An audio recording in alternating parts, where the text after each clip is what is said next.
My mother is a piano teacher, and she was the one who started teaching me all the basics in music and also playing recordings for me. I guess I had an inspiration from that age because of my mother.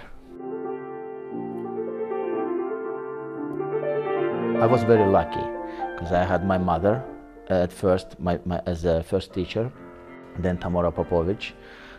She was very famous for working with kids, with talented kids, and giving them a foundation, technical foundation, and general understanding of music. And after that, at the age of 16, I moved to Kansas City, to the United States, to study with another compatriot of mine, Stanislav Yudenich, who comes also from Taschkent.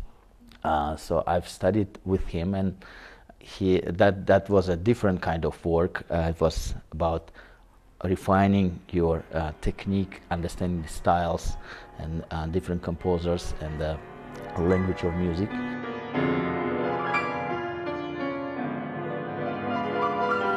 Being on stage, I feel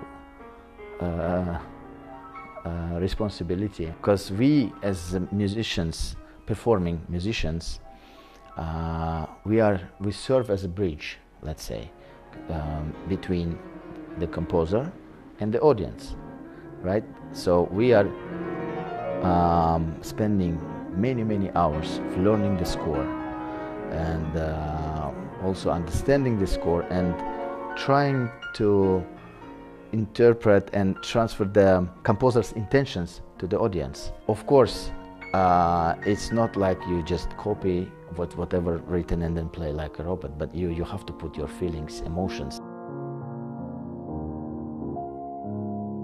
Any audience member who comes to the concert, even if they are not familiar with classical music, if they feel something, if I could awake some emotions in them, it's a success.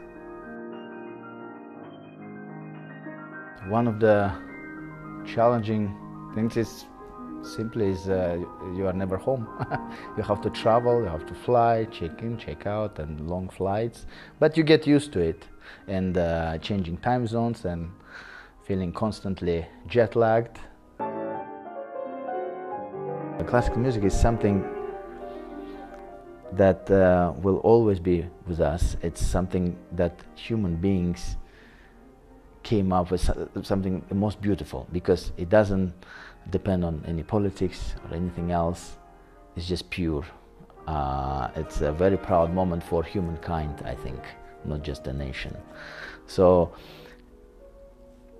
I always loved music from my experience as a child. Yes, there were some moments where I didn't want to practice, to be honest, sure. But I always loved music. I always strived to be a professional musician, play around the world in all these great concert halls. I was dreaming, let's say, about playing at the Paris Philharmonic, Sydney Opera House, Carnegie Hall in New York City, or Hollywood Bowl in Los Angeles. So it all came true. As a kid, I was always excited,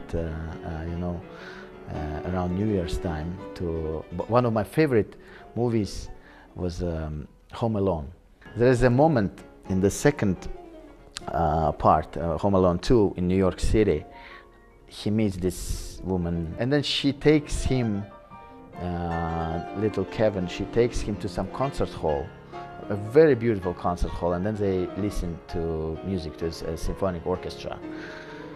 And I always wondered, as a kid, I was wondering, what is this concert hall? It's so beautiful, so amazing. And it became a dream. One day I would like to perform on that stage.